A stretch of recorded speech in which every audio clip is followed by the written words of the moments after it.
Kia ora tātou. I'm Marianne Elliott, and I'm here today to facilitate a conversation amongst these wonderful panellists.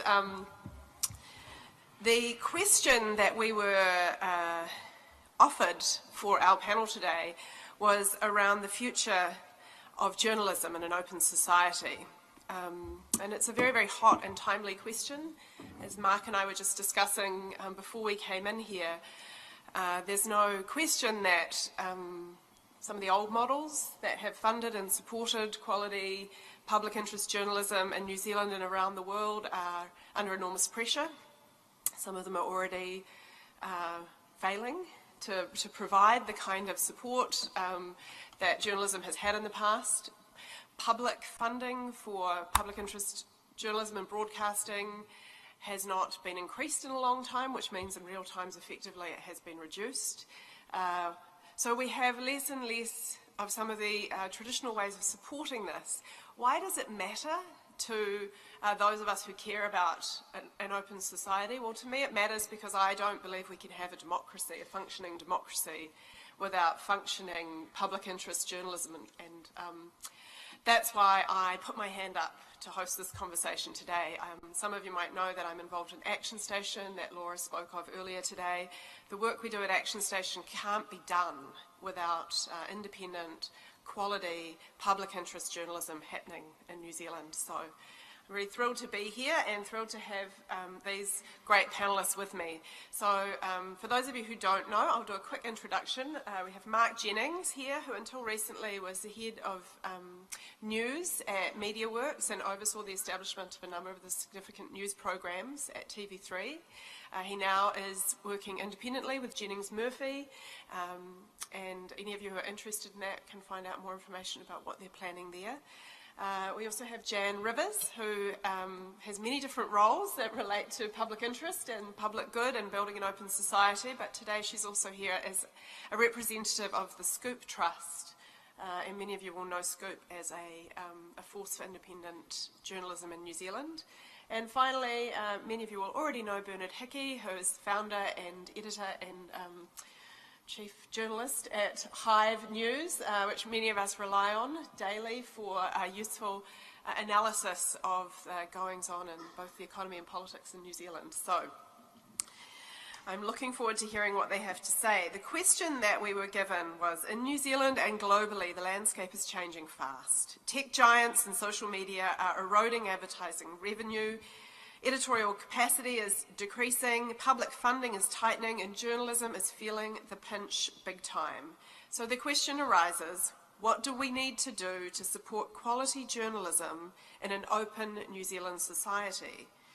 So what came to me was that there are three questions tied up in this question, and I'm going to ask each of the panellists to speak to one of these questions, and then each of them again to speak to the overall question. So the first question that emerges is, what do we mean by quality journalism? And I'm going to ask Mark to speak firstly to what is quality journalism? Thanks, Marianne. Look, when Marianne offered up these questions, I asked if I could have this one, then I instantly regretted it, basically, because it's a very subjective topic. I thought I'd start by saying what it's not. Once I'd had the topic, I did two things. The first thing I did was just go to the New Zealand Herald site, and the first story on it was a story about how big are our boobs. And I looked across at my business partner, Tim Murphy, who's a former editor of the Herald, and said to him, I can't believe this. And he said, well, it's actually worse because that story's 3 days old from the Independent in the UK. So, although to the Herald's great credit, it included a very small piece at the end about how big are our penises.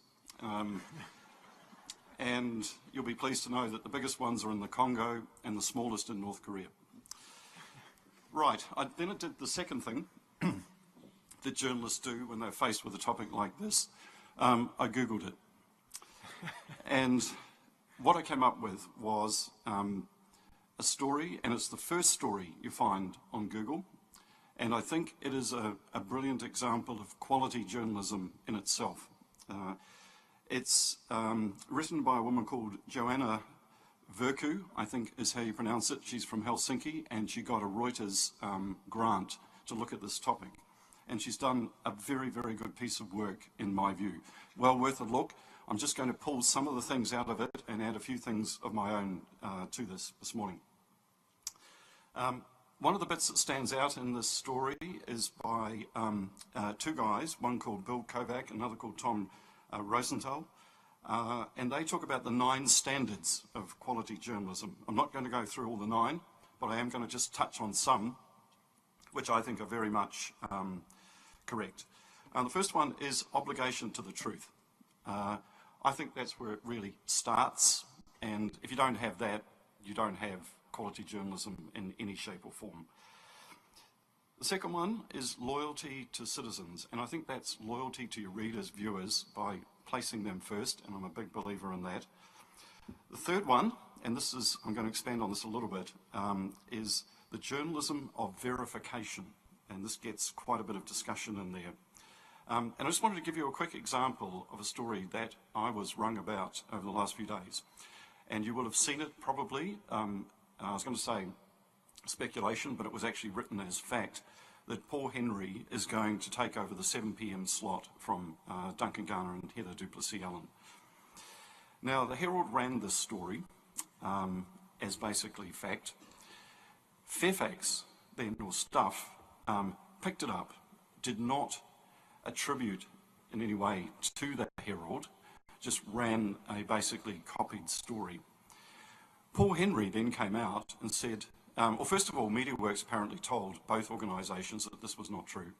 Paul Henry then came out and said it wasn't true. Fairfax then wrote a story off the back of that, where basically they blamed the Herald for the story. I just thought that is, quote, pathetic. Anyway, so that's the journalism of verification. And what it does, I guess, is it undermines the credibility of the news media. You know, there's a quote from, I think, Kovac, it says, reliability is the hallmark of quality journalism, and I think that's very, very true. The next one is independence, and independence from those that you are covering. I think this is a really tough issue, because I think in a country like New Zealand and probably around the world, those that we are covering are now funding journalism. And we're going to struggle with this independence, I think. Quality journalism must also serve as an independent monitor of power. I don't think anybody would question that. I think everybody in this room would believe that, and I think it's very significant. I want to add a couple more things to this. The first one is time. In all the quality journalism that I've been involved in over the years, there's a consistent factor in it, and it's time. Having time to do it, having time to talk to people, gather information, and time to think. Today, journalists do not have time. The economics of the business mean we don't have time, and that is a really big detriment, in my view. The second point I'd like to make of, I guess, of my own thinking is, and it will be a little bit controversial because people have different views on that, but that is competition. I really believe we need to have competition, and I think at the moment the Commerce Commission, as we know, is considering the merger between NZ Herald and Fairfax. I think that merger will go through. I think that will be a very bad result for quality journalism in this country. The last one, which gets quite a bit of also discussion in the article I'm referring to, is context. This is quite eloquently described as connecting the dots, the how and why, if you like. And history is the temporal context. You know, today's news is, you know, tomorrow's history. So context, I think, if you canvass most leading journalists and leading news organisations, they would say that context ranks right up there, and I believe that too. The media, of course, has been in a downward spiral, and this is the frightening thing.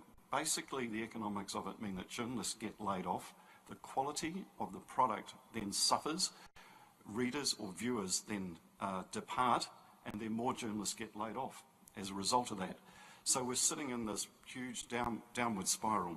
The point's made that, UK papers, for instance, used to enjoy, a 35 to 40% profit margin.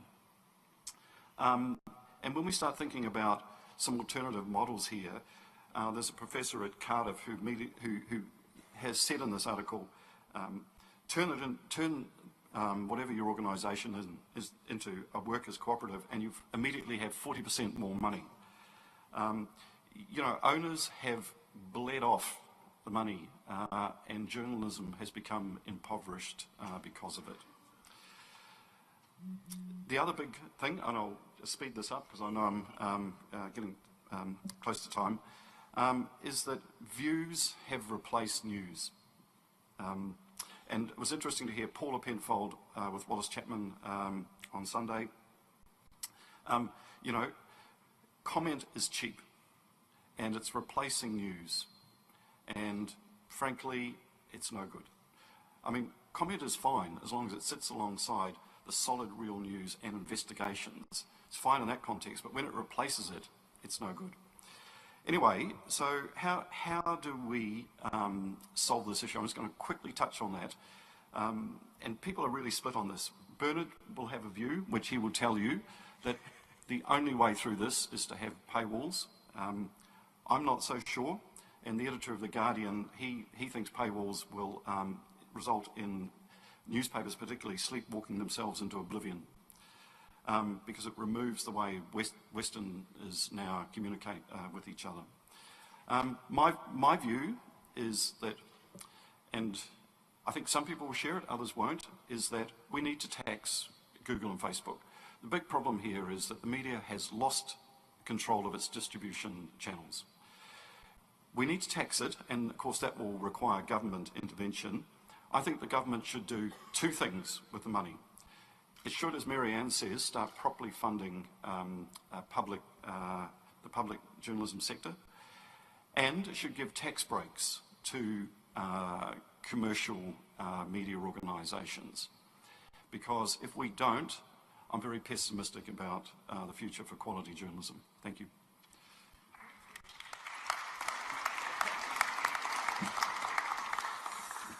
Thank you very much. I think what you did is you combined both questions, so well done. You were actually under time. I run a strict panel. So the first question that sat inherently in the bigger question we were given was this piece around what is quality journalism, and then the second question that sat inside it was what do we mean by an open society, and what is the relationship between quality journalism and an open society. And so I've asked Jan to give us 5 minutes on that big topic. Kia ora koutou katoa, and welcome to this session. And first of all, I'd like to give a big thanks to Mark, because I think that's an incredibly helpful summary of the problem and also some of the solutions.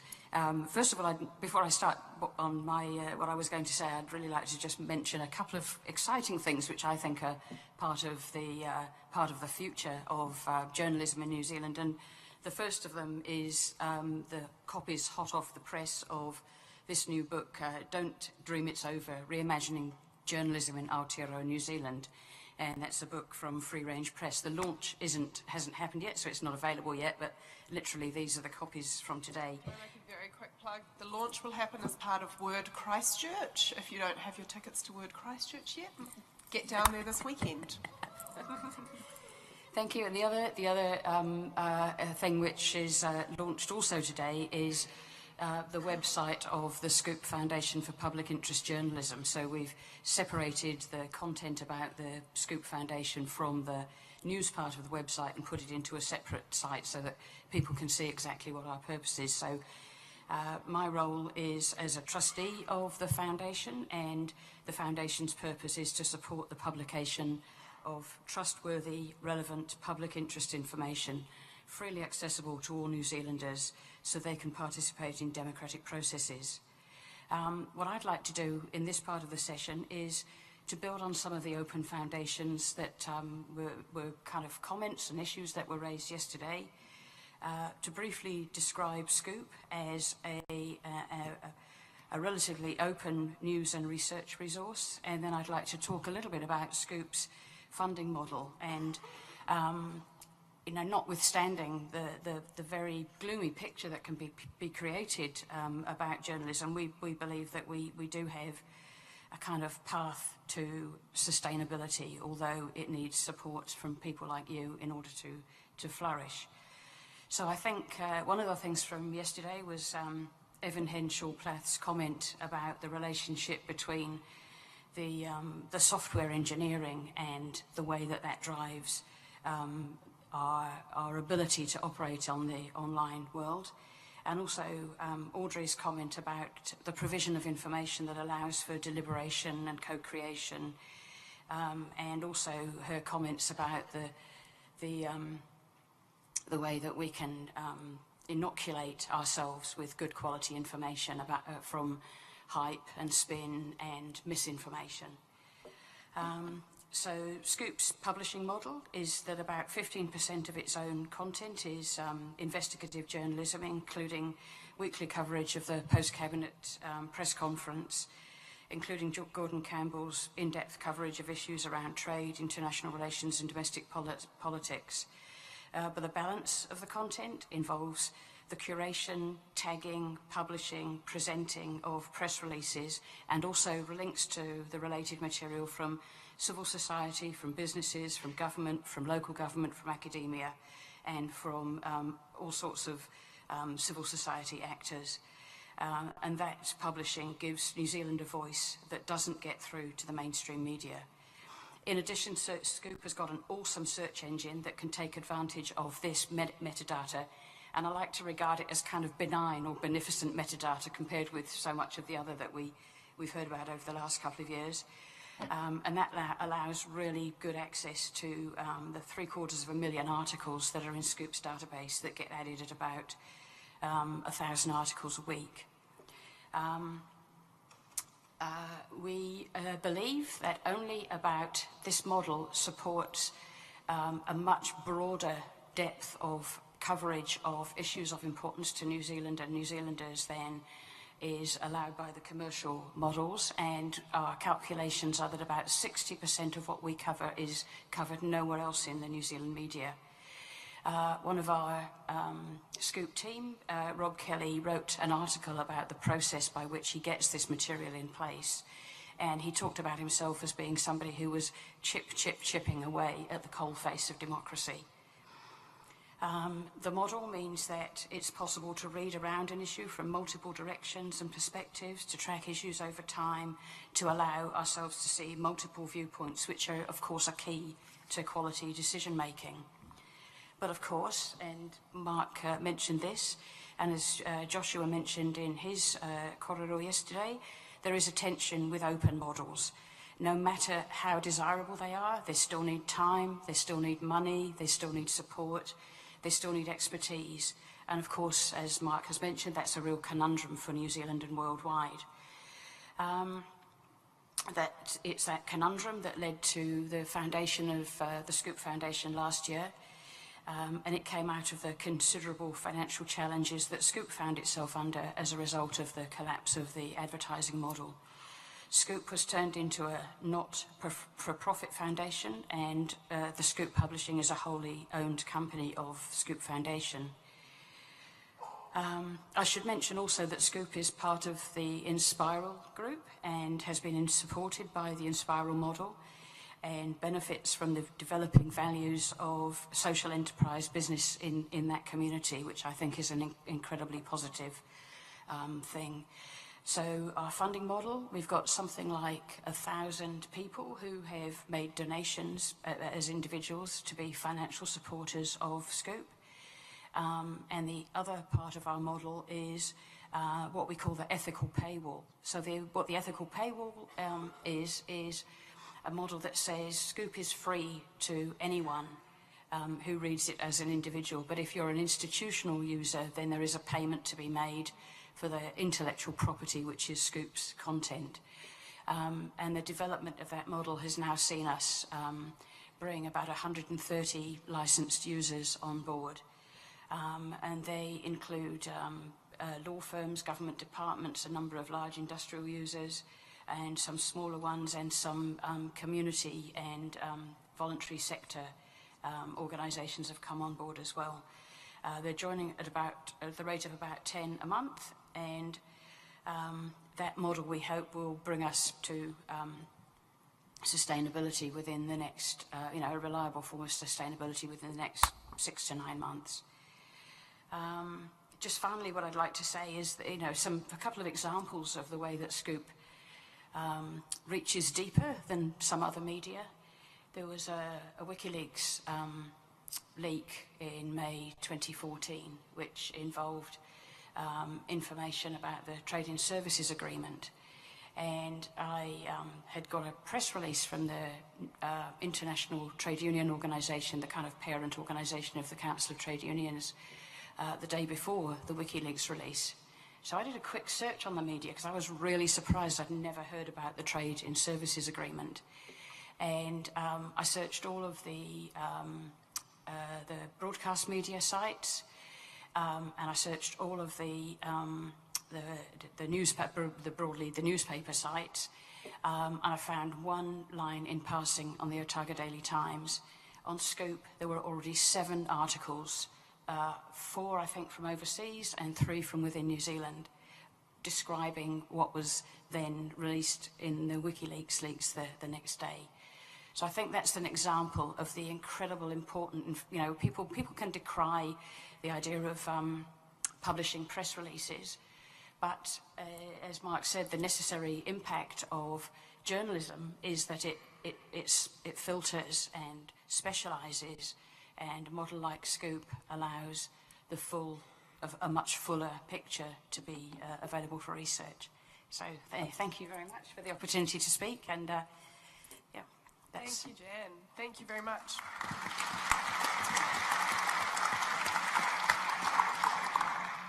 So it's interesting that I think Mark has proposed a partial answer to the question that I'm about to ask Bernard, which is both Mark and Jan, which is finally in this notion, what should we do to support quality journalism in an open society? It begs the question, who are we in this sentence? So the question I asked Bernard to turn his powerful mind to was, who are we? Who benefits from quality journalism, and whose interest is it to support quality journalism?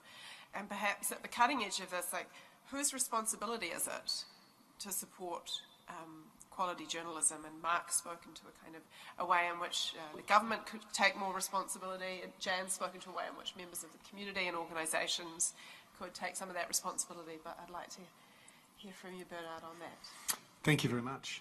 It's great to be here, and thanks for the opportunity. I wanted to ask you all a question first.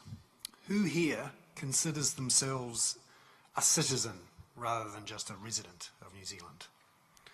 Well, just about everyone's got their hands up, which is all good. Now, who here actually voted in the 2014 election? So pretty much, it's pretty good. Not quite so many hands, perhaps. Now, a little bit more uncomfortable question. Who here voted in the 2013 local body elections? Let's say if you're in Wellington or Auckland. So we've got a slightly fewer number there. Okay, here's some numbers to throw at you in terms of who is the we, and why do we care about having independent media essentially working to keep the bastards honest, really, making sure that people are asked tough questions and that things that are announced and are done in our interest as taxpayers and citizens is actually noticed and that we get involved. So, just 49% of people aged between 18 and 29 actually voted in the 2014 election in New Zealand. The election result might have been different if the proportion who voted was something close to the 80% plus of those aged over 60 who voted in the election. Half of the young population in New Zealand is now enough disengaged from the political process so that they don't vote. In Auckland, less than 10% of people between the age of 18 to 29 who are renters actually voted in the 2013 elections.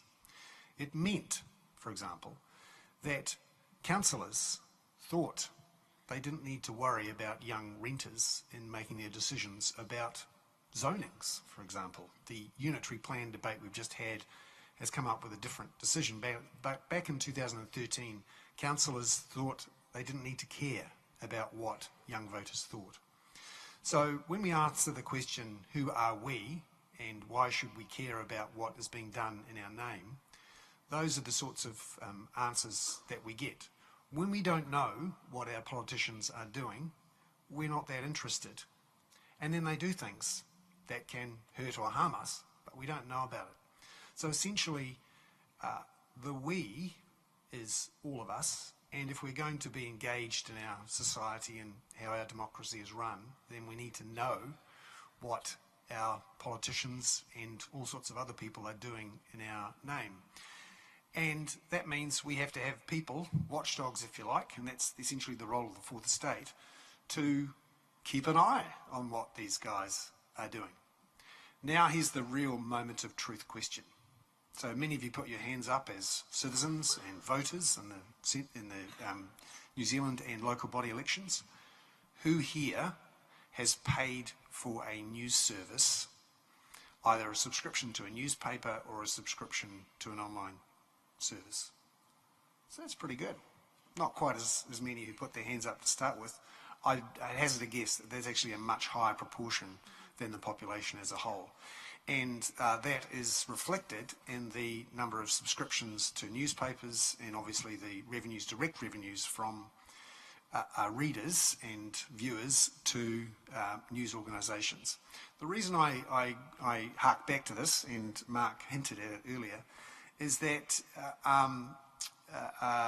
advertising revenues, which has been the main source of funding for news organisations, has collapsed for newspapers. It is at the point of collapse for television, and many argue is getting there for radio. Just another stat to throw at you, I'm a bit of a man for stats. 85% of the advertising revenue going to online in the United States in the first quarter of 2016, so 85% went to Facebook and Google. Neither of them produce a single item of news or ask a single question of a politician. In fact, both of those organisations have huge lobbying staff. In fact, Google is, I think, the second or third biggest spender on lobbying money in the United States, and actually has a full-time lobbyist based here in Wellington. Did you know that? They're probably here, actually. Does anyone want to put their hands up to be the full-time people? Anyway. And the reason I talk about this business of who pays for the news and how it affects how our democracy is covered, I just wanted to quickly throw some interesting stats at you again. I'm one of those data-based geeky people. I'm based in the Parliamentary Press Gallery, which you could probably tell because I'm wearing a tie. So it's Parliamentary Sitting Week at the moment. That means when we're in Parliament we have to wear a suit and tie. And I've just come back from the National Party and Labour Party caucus runs. So this is where reporters get to ask questions of ministers and MPs before they go into their caucus meetings. It's one of our chances to basically keep the bastards honest. They're friendly, lovely bastards, by the way. And that's what the Press Gallery does. We have a little ID card which gives us access to places, and we can turn up at press conferences and ask people questions. And I've already asked, I think, 7 or 8 questions of Cabinet Ministers this morning. The Press Gallery in 1990 had 50 people in it. 50 people. And it actually occupied pretty much the same space than it does now. There were 6 newspapers working in the Parliamentary Press Gallery in 1990. And there were 21 newspaper reporters who covered select committees and parliamentary hearings and all that sort of stuff. 2016, so let's fast forward 26 years or so. There are now 38 members of the Press Gallery, so we've dropped 12 members of the press gallery, about 25% or so. There are now 2 newspaper groups as opposed to 6 newspapers competing. There are now 10 newspaper reporters in the press gallery as opposed to 21. So we've gone from 21 to 10. And the Commerce Commission is at the moment, although it's been delayed, the decision, considering a merger of those final 2 news organisations into one, which you can speculate, but will probably mean at least a halving, well, potentially a halving of the number of reporters covering the Parliament. New Zealand has 1 parliamentary press gallery reporter for every 124,000 people in New Zealand. In Australia, there is 1 federal parliamentary press gallery member for every 88,000 members of the population, and that doesn't cover the state galleries. The point I'm making here, and I'm sure I'm blowing my time as well, the point I'm making here is that a reduction in the scale of the traditional media, a reduction in the amount of money going to support those journalists will reduce our ability to keep the bastards honest. And when we say, who are we to care about this? This is all of us. Now, Mark mentioned that I'm a big fan of paywalls, and I am, and I operate one, Hive News, which is a daily political and economic news email designed for people in government and business and in the public who are interested in the reports I produce on what's happening, particularly with the economy and finance and business.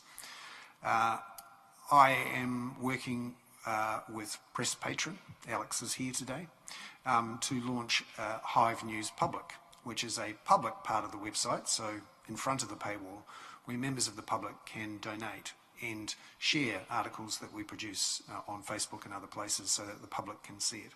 So I think there is a room for a hybrid model here, a paywalled plus a Hive News Public model here, supported by donations by the public. And my final pitch to you is to, if you think you want to be involved and keep the bastards honest, you may well have to get involved yourself in helping to make sure that these news organisations survive, because advertising will not be the way it happens. Thank you.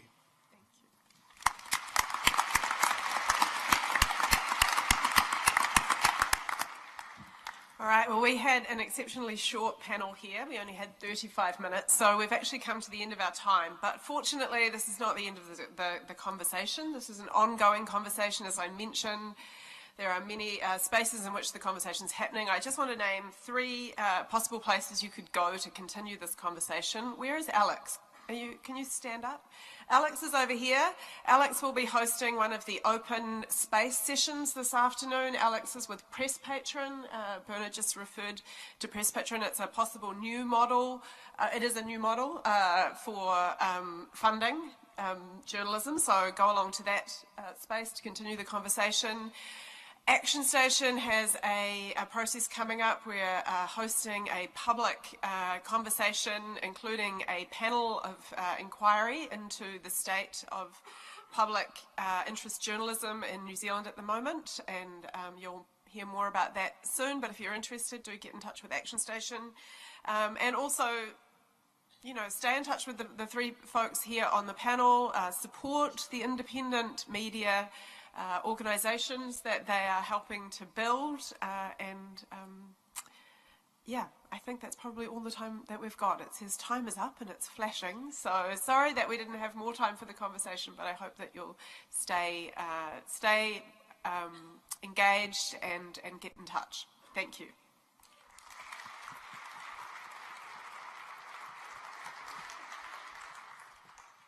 Thank you all.